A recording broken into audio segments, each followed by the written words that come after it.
Welcome to This Explainer. Today, we're unpacking a truly fascinating and honestly deeply unsettling scenario from the novel Dream Debt. I want you to imagine a world where our absolute most basic biological need, sleep, has been entirely commodified. Picture a city that never actually goes dark, but just kind of dims on a schedule dictated by corporate algorithms. You aren't just sleeping anymore. You're surrendering to a massive system. It's a terrifying thought, right? Let's dive right into this chilling quote, because this right here is the foundational philosophy of the Somnex Corporation, the giant entity monopolizing sleep in this world. Historically, enclosure refers to how shared public lands, the commons, were literally fenced off and handed to private owners, forcing everyday folks to pay for what used to just be free. Well, Somnex realized that human rest was the final untouched frontier. They figured if they could just build a fence around the landscape of our dreams, they could extract endless profit from our very biology. So, we have to ask ourselves, what actually happens when your own body's rest gets a price tag? What are the real-world stakes when waking up feeling refreshed isn't a natural human right, but a luxury you have to buy on credit? As you'll see, the stakes are nothing less than absolute control over human consciousness. Section 1. The Economy of Sleep. Monetizing Biology. Now, Somnex Corporation didn't start out as this dystopian nightmare. They actually kicked things off with these immersive high-end dream subscriptions before smoothly pivoting into a totally predatory credit model. Take Nadia Vasek, for instance. She's a 26-year-old whose outstanding Somnex credit debt currently sits at $2,847.30. And get this, she started out by borrowing just 200 credits to afford a basic sleep subscription. But because of compounding interest, she literally cannot outwork her own biological needs anymore. The trap here is brilliantly, ruthlessly engineered. You borrow against your future sleep, right? And the interest compounds at an aggressive 22.4%. Your sleep itself is the collateral. And, this is the crazy part, the interest physically accrues while you are dreaming. Since there is absolutely no way to escape the biological necessity of rest, Somnex knows for sure that everybody will eventually have to pay up. Section 2. Entering collection mode. The anxiety engine. Because Nadia's debt has ballooned so much, her app suddenly flashes an amber warning. She has exactly 4 nights before her account fully defaults. And that triggers collection mode, which is just an absolute masterpiece of corporate horror. It isn't some debt collector aggressively knocking on your door. It's a patented signal modulation streamed directly into your dream state. Somnex essentially engineers your sleep to induce severe anxiety and dread. They don't just give you nightmares about monsters, they inject this profound, inescapable feeling of wrongness and failure straight into your mind. Your sleep literally becomes exhausting labor, all as a punishment for not paying your bill. And the system works like a relentless mechanical escalator. If you're amber, you're at elevated risk. If you can't pay, you get bumped to Amber Plus, and that heavy dread really sets in. And if you still can't pay up, you hit red. That applies a maximum punishment signal that is so psychologically devastating, people will do absolutely anything to avoid it. It is pure compliance through sheer terror. Section 3. Escaping to the Moor. The signal shadow.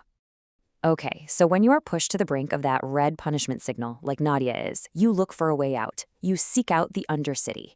In this world, the ultimate refuge is this dilapidated neighborhood known simply as the Moor. And the Moor isn't some hidden underground bunker, it's right out in the open. But its old, decaying infrastructure creates a localized signal shadow. The Somnex relay towers literally cannot penetrate it.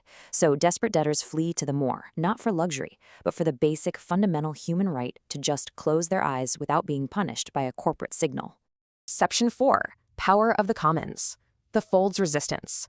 It's in the Moor that Nadia discovers this grassroots resistance group known as the Fold.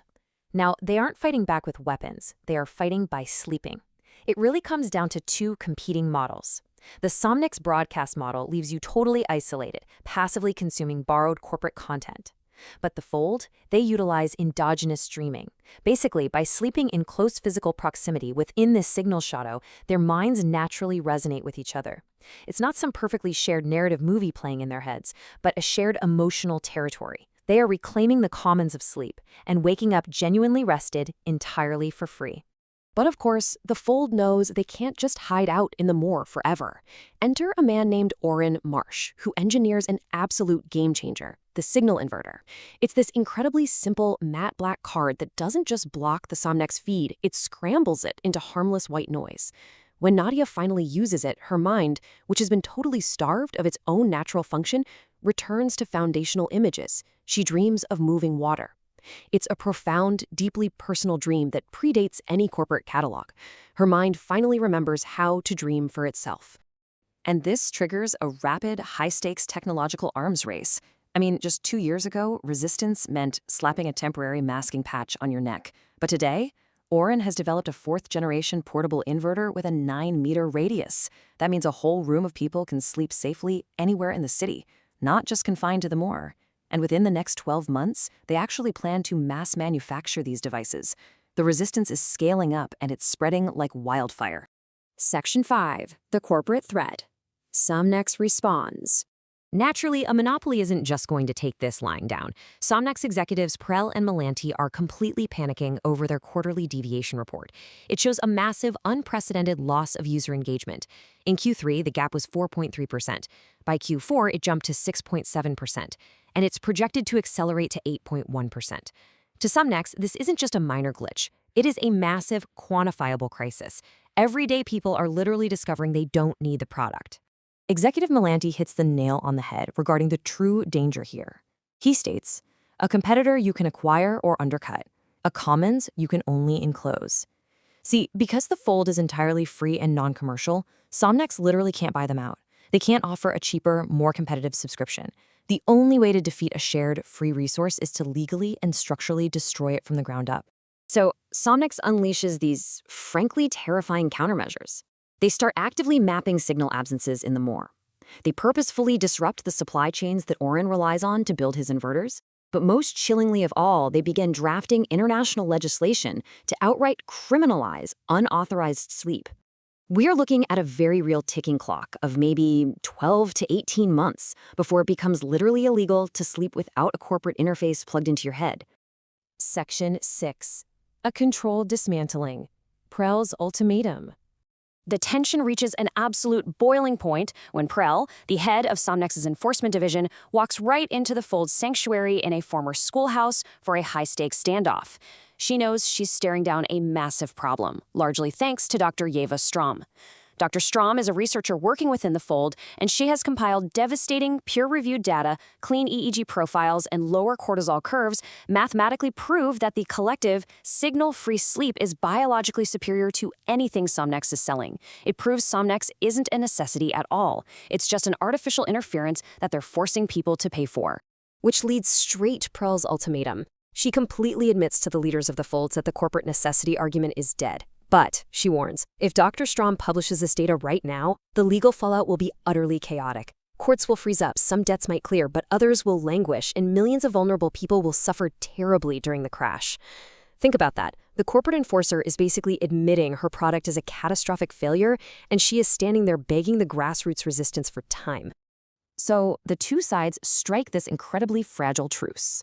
Somnex concedes to spend the next 8 months doing a highly controlled dismantling of their own enforcement architecture, secretly clearing out the most vulnerable, high-risk debt accounts.